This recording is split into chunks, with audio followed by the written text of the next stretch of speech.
नमस्कार दोस्तों, स्वागत है आपका योगी इन्फो में। दोस्तों 1971 में भारत ने पाकिस्तान को इतना बड़ा झटका दिया था कि 93,000 पाकिस्तानी सैनिकों ने भारत के बहादुर सैनिकों के सामने सरेंडर कर दिया था। सोचिए, इतनी बड़ी जीत के बावजूद भारत पीओके वापस नहीं ले पाया। क्या एक मिस अपॉर्चुनिटी थी या इसके पीछे कोई बहुत ही बड़ा जो पॉलिटिकल स्ट्रेटेजी थी जो आज तक लोगों के सामने नहीं आ पाया? आज की इस वीडियो में हम आसान भाषा में समझेंगे कि आखिर ऐसा क्या हुआ जो कि इतने स्ट्रॉन्ग पोजीशन में रहने के बावजूद भी हम पीओके वापस नहीं ले पाए। क्या भारत 1971 में पीओके ले सकता था? दोस्तों, शिमला समझौते में ऐसा क्या हुआ जो सब कुछ बदल गया? और क्या ग्लोबल प्रेशर ने भारत को रोक दिया था पीओके वापस लेने से? ये तमाम ऐसे सवाल हैं जो आम आदमी के मन में हमेशा चलते रहते हैं और जवाब नहीं मिलता। तो आज हम इसी चीज को डिकोड करेंगे और जवाब ढूंढने की कोशिश करेंगे। इससे पहले अगर आप लोगों ने चैनल को सब्सक्राइब नहीं किया है तो चैनल को सब्सक्राइब कर लें ताकि जो भी न्यू अपकमिंग वीडियोस हो वो आप लोगों को टाइम टू टाइम मिलती रहे। दोस्तों, मेरे ऐसे बहुत से दर्शक हैं जो वीडियो देख तो रहे हैं बट सब्सक्राइब नहीं करते। दोस्तों, सब्सक्राइब करने में सिर्फ फ्रैक्शन ऑफ सेकंड का टाइम लगता है, तो प्लीज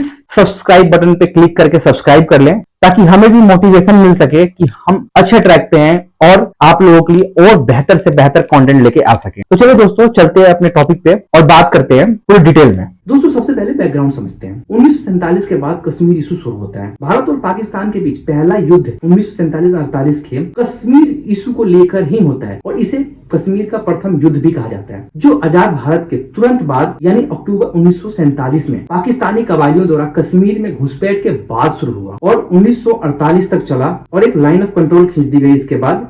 अब आते हैं दोस्तों 1971 पर। ईस्ट पाकिस्तान, जो कि आज का बांग्लादेश है, इस बांग्लादेश में विरोध प्रदर्शन शुरू हो चुके थे। वहाँ के लोग पाकिस्तानी आर्मी से इतने तंग आ चुके थे, उनका अत्याचार इतना झेल के वो इतना परेशान हो चुके थे कि वो अपने आजादी की मांग करने लगे और उन्होंने एक सेना बना ली जिसका नाम रखा मुक्ति वाहिनी। पाकिस्तान की सेना ने हिंसक कार्रवाई करना शुरू कर दिया ईस्ट पाकिस्तान में और जिसके कारण लाखों लोग मारे गए, बच्चे मारे गए और साथ ही साथ हजारों महिलाओं का रेप किया। इसी कारण बस 1 करोड़ से ज्यादा शरणार्थी भारत में शरण लेने को मजबूर हो गए। तो फिर क्या था? भारत के लिए ये एक ह्यूमैनिटेरियन इशू नहीं दोस्तों, बल्कि यह इकोनॉमिक और सिक्योरिटी क्राइसिस बन चुका था। अब चलिए स्टेप बाय स्टेप समझते हैं आखिर हुआ क्या। पूर्वी पाकिस्तान में पाकिस्तानी सेना द्वारा बंगाली आबादी यानी जो बंगाली बोलते थे उन पर लगातार दमन हिंसा पाकिस्तानी आर्मी कर रही थी। इसके कारण लाखों लोग शरणार्थी के रूप में भारत आने लगे और सिचुएशन भारत के लिए बहुत ही भयानक बनता जा रहा था। ह्यूमैनिटेरियन और सिक्योरिटी क्राइसिस बन गया। 3 दिसंबर 1971 की शाम को पाकिस्तान ने भारत के कई महत्वपूर्ण एयरबेसेस पर प्री अटैक किए। इनमें प्रमुख थे श्रीनगर, अंबाला, अमृतसर, आगरा, जोधपुर, जयपुर। ये ऐसे तमाम एयरबेसेस थे जिस पर पाकिस्तान ने एयर स्ट्राइक कर दिए और रनवे बर्बाद कर दिए। दोस्तों, पाकिस्तान का मकसद था कि भारत की वायु शक्ति को शुरुआत में ही कमजोर कर देना ताकि पाकिस्तान की लॉजिस्टिक जो है वो वेस्ट पाकिस्तान से ईस्ट पाकिस्तान में जा सके और वो अपनी सेना की हेल्प कर सके, वहाँ एम्युनिशन, गोला बारूद पहुंचा सके, खाना पहुंचा सके ताकि उनकी आर्मी बांग्लादेश में लड़ सके और दमन कर सके। और दोस्तों, भारत इसी की तार में बैठा हुआ था। भारत ने इसे सीधा युद्ध की घोषणा माना और इसके बाद भारत ने तुरंत जवाबी कार्रवाई की और भारतीय सेना ने मुक्ति वाहिनी यानी बांग्लादेश लिबरेशन फोर्स का समर्थन किया, जो पहले से ही बांग्लादेश में अपनी आजादी के लिए संघर्ष कर रहे थे। यह युद्ध दोस्तों 3 दिसंबर से 16 दिसंबर 1971 तक चला और सिर्फ 13 दिन में पाकिस्तान को भारी हार का सामना करना पड़ा और इंडियन आर्म फोर्सेस ने पाकिस्तानी आर्मी को धूल चटा दी, उन्हें घुटने टेकने पर मजबूर कर दिया। दोस्तों, परिणाम क्या था? परिणाम वही हुआ, बांग्लादेश एक नए राष्ट्र के रूप में जन्म लेता है और पाकिस्तान के 93,000 सैनिक भारत के बहादुर सैनिकों के सामने घुटने टेक देते हैं और भारत के पास कैदी बन जाते हैं। यह दोस्तों वर्ल्ड वॉर सेकंड के बाद सबसे बड़ा मिलिट्री सरेंडर था। अब असली कहानी शुरू होती है दोस्तों। लोग कहते हैं भारत पीओके ले सकता था लेकिन लिया नहीं। तो सवाल आता है क्यों नहीं लिया? लेकिन सच्चाई थोड़ी अलग है दोस्तों। 1971 के युद्ध के बाद फील्ड मार्शल सैम मानेकशॉ का सबसे बड़ा और निर्णायक फैसला था युद्ध को तुरंत शुरू ना करना बल्कि सही समय का इंतजार करना। उन्होंने साफ कहा था कि अभी युद्ध करेंगे तो हार सकते हैं लेकिन तैयारी के बाद जीत पक्की होगी और यही डिसीजन बाद में भारत की हिस्टोरिकल विक्ट्री का कारण बना। अप्रैल 1971 में जब तत्कालीन प्रधानमंत्री इंदिरा गांधी युद्ध शुरू करना चाहती थी तब सैम मानेकशॉ ने साफ मना कर दिया। उन्होंने साफ कहा कि सेना अभी तैयार नहीं है, जल्दबाजी में युद्ध हार भी सकते हैं और यह एक बोल्ड और प्रोफेशनल मिलिट्री डिसीजन था दोस्तों। सही समय का चयन, परफेक्ट टाइमिंग युद्ध को जीत में बदल सकती है। सैम बहादुर ने युद्ध को दिसंबर तक ढाला। क्यों? क्योंकि मानसून खत्म हो चुका था, सेना पूरी तरह तैयार थी और साथ ही साथ ट्रेन और लॉजिस्टिक इंडिया के फेवर में आ चुका था और यही टाइमिंग इंडिया की जीत का सबसे बड़ा फैक्टर बना। और उन्होंने तीनों सेनाओं को, आर्मी हो, एयरफोर्स हो, नेवी हो, इन सभी का कोऑर्डिनेशन और फास्ट अटैक प्लान किया। इस स्ट्रेटेजी से पाकिस्तान को रिएक्ट करने का मौका ही नहीं मिला दोस्तों, और रिजल्ट 13 दिन में पाकिस्तान ने घुटने टेक दिए, धूल चाट ली। सेम मानेकशॉ सिर्फ एक स्ट्रेटेजिस्ट नहीं थे, बल्कि एक इंस्पायर्ड लीडर बने थे। उन्होंने सोल्जर में कॉन्फिडेंस भर दिया था। क्लियर ऑर्डर दिए गए थे कि डिसिप्लिन मेंटेन रखना है। 16 दिसंबर 1971 इसी दिन पाकिस्तान के जनरल नियाजी ने अपने 93,000 सैनिकों के साथ आत्मसमर्पण कर दिया था और बांग्लादेश एक नए राष्ट्र के रूप में बनकर सामने आया। और इसी वजह से दोस्तों सेम मानेकशॉ को आज भी इंडिया के ग्रेटेस्ट मिलिट्री लीडर में गिना जाता है। अब बात करते दोस्तों, यह युद्ध सिर्फ भारत पाकिस्तान तक सीमित नहीं था, यह एक ग्लोबल बैटलफील्ड बन चुका था। दोस्तों भारत पर दबाव बनाने के लिए अमेरिका ने अपना 7वां बेड़ा 7th फ्लीट बंगाल की खाड़ी की तरफ भेज दिया। इस बेड़े का सबसे खतरनाक युद्धपोत था यूएसएस एंटरप्राइज, जो कि परमाणु सक्षम एयरक्राफ्ट कैरियर था। अमेरिका पाकिस्तान के साथ खुलकर सामने आ चुका था और साथ ही साथ ब्रिटेन भी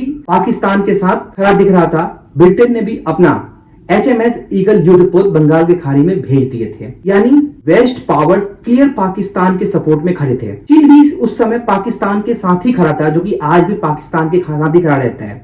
चीन एक तरीके से भारत को अपना कॉम्पिटिटर मानता है, इसलिए वो पाकिस्तान को सपोर्ट करता है ताकि भारत विकास ना कर सके, भारत उसे कॉम्पिटिट ना कर सके। लेकिन दोस्तों 9 अगस्त 1971 को यह वही तारीख था जिसने पूरे युद्ध का बैलेंस ही बदल कर रख दिया। जी हाँ दोस्तों, भारत के प्रधानमंत्री इंदिरा गांधी ने भारत सोवियत मैत्री एवं सहयोग संधि पर हस्ताक्षर किए। यह संधि बाद में 1971 के युद्ध में भारत के लिए सबसे बड़े स्ट्रेटेजिक शील्ड की तरह काम आया। और इस समझौते का सीधा मतलब था, अगर भारत या सोवियत संघ किसी पर भी कोई दबाव या हमला होता है तो दोनों देश एक दूसरे के साथ खड़े रहेंगे। यानी इंडिया को एक सुपर पावर का बैकअप मिल चुका था। यूएसएसआर ने भारत का साथ दिया उस वक्त और अपनी न्यूक्लियर सबमरीन भेजकर यूएस को उसे आगे बढ़ने से रोक दिया था। रसिया ने साफ कहा था कि अगर आपको भारत पर अटैक करना है तो सबसे पहले हमसे टकराना होगा, और यूएस उस वक्त डर गया था कि अगर न्यूक्लियर वॉर हुआ तो रसिया पीछे नहीं हटेगा और रसिया अटैक करेगा, और यहीं से कोल्ड वॉर पॉलिटिक्स शुरू होता है। अब बात करते हैं दोस्तों, आखिर पीओके मिला क्यों नहीं। सबसे बड़ा सवाल अभी भी गूंज रहा है कि आखिर पीओके क्यों नहीं मिला। जब 93,000 सैनिकों के बाद भी पीओके क्यों नहीं लिया गया? कारण इंटरनेशनल प्रेशर भी हो सकता है। अमेरिका और उसके अलाइज नहीं चाहते थे कि भारत और मजबूत बने, और इसी कारण से उस वक्त पूरा यूरोप, अमेरिका पाकिस्तान के पक्ष में खड़ा था। यूएसएसआर की सलाह थी कि युद्ध को एस्केलेट किया जाए, रोका जाए, क्योंकि यूएसएसआर युद्ध में भारत का साथ दे चुका था, युद्ध रुकवा चुका था। एक तरीके से भारत का मेन गोल था बांग्लादेश को आजाद दिलाना। भारत ने युद्ध को डिप्लोमेसी से जीतने का प्रयास किया। इस युद्ध का असर पूरी दुनिया पर दोस्तों, जैसे साउथ एशिया का मैप बदल गया, पाकिस्तान 2 हिस्से में टूट के बिखर गया। कोल्ड वॉर में भारत की पोजीशन और मजबूत बन गई। यह सिर्फ रीजनल वॉर नहीं था दोस्तों, ये एक ग्लोबल इवेंट बन चुका था। लेकिन 1971 के बाद एक बहुत ही पॉपुलर क्लेम सुनने को मिलता है कि जब भारत की प्रधानमंत्री इंदिरा गांधी और पाकिस्तान के प्रधानमंत्री जुल्फिकार अली भुट्टो बैठक में थे, तो भारत ने 93,000 पाकिस्तानी सैनिकों के बदले पीओके की मांग रखी थी। लेकिन इस कहानी को थोड़ा लॉजिकली समझते हैं दोस्तों। कहा जाता है दोस्तों कि भारत ने कहा कि 93,000 पाकिस्तानी सैनिक हमारे पास हैं, बदले में हमें पीओके चाहिए, और पाकिस्तान की तरफ से जवाब आया कि ये सैनिक ऑलरेडी सरेंडर कर चुके हैं और ये हमारे लिए बोझ बन चुके हैं, हमारे लिए मर चुके हैं, तो ऐसे सैनिकों को लेके हम क्या करेंगे, इससे अच्छा कि आप ही रख लो। तो दोस्तों रियलिटी चेक भी बहुत जरूरी है। सबसे जरूरी बात समझते हैं, किसी भी हिस्टोरिकल रिकॉर्ड में ऐसा कोई भी क्लियर ऑफिशियल एविडेंस नहीं मिलता कि इंडिया ने ऑफिशियली पीओके के बदले प्रिजनर्स की डिमांड रखी थी। 93,000 सैनिकों को रखना आसान नहीं था दोस्तों। खाना, पानी, सुरक्षा, मेंटेनेंस, यह इंडिया पर बड़ा इकोनॉमिक और लॉजिस्टिक बर्डन डाल सकता था। 1971 के बाद 2 जुलाई 1972 को भारत और पाकिस्तान के बीच एक बेहद महत्वपूर्ण समझौता हुआ, जिसे शिमला समझौता कहा गया। अब दोस्तों ये शिमला समझौता क्या है? यह एक agreement future India Pakistan relationship का फाउंडेशन बना। इसमें भारत के प्रधानमंत्री इंदिरा गांधी और पाकिस्तान के राष्ट्रपति जुल्फिकार भुट्टो शामिल थे। दोनों ने शिमला समझौते पर हस्ताक्षर किया और दोनों देशों ने तय किया कि सभी मुद्दे आपस में सुलझाए जाएंगे, कोई तीसरा देश या यूएन बीच में नहीं आएगा। यह दोस्तों दोनों देशों ने वादा किया कि एक दूसरे के खिलाफ युद्ध नहीं करेंगे और हिंसा और गलत प्रचार नहीं करेंगे। लेकिन पाकिस्तान ने आज तक इस चीज को माना ही नहीं। वो आए दिन हमले करता रहता है बॉर्डर पे और अपने आतंकवादी इंडिया में भेज के टेररिस्ट अटैक प्लान करता रहता है और हमारे जो खुफिया एजेंसी के अफसर्स हैं वो हमेशा उसके प्लान को नाकाम करते हैं अपने बहादुरी से काम करते हुए। दोस्तों, कश्मीर में लाइन ऑफ कंट्रोल यानी LOC को दोनों देशों ने स्वीकार किया इस एग्रीमेंट में, और यह भी तय हुआ कि इससे एक तरफा बदला नहीं जाएगा। भारत ने 93,000 पाकिस्तानी सैनिकों को रिहा कर दिया और युद्ध के दौरान कब्जे में ली गई पाकिस्तानी जमीन को भी वापस कर दी। इस समझौते का उद्देश्य था शांति को बनाए रखना, 1971 के बाद रिलेशन को नॉर्मल बनाए रखना। लेकिन दोस्तों, कुछ लोग मानते हैं कि इंडिया के लिए ये एक मिस अपॉर्चुनिटी की तरह था। तो दोस्तों, 93,000 सैनिक इंडिया के पास एक स्ट्रॉन्ग बार्गेनिंग पावर थे, लेकिन उस समय के डिसीजन मेकर सिर्फ इमोशन से नहीं बल्कि डिप्लोमेसी और ग्लोबल प्रेशर को देखकर निर्णय लिए गए।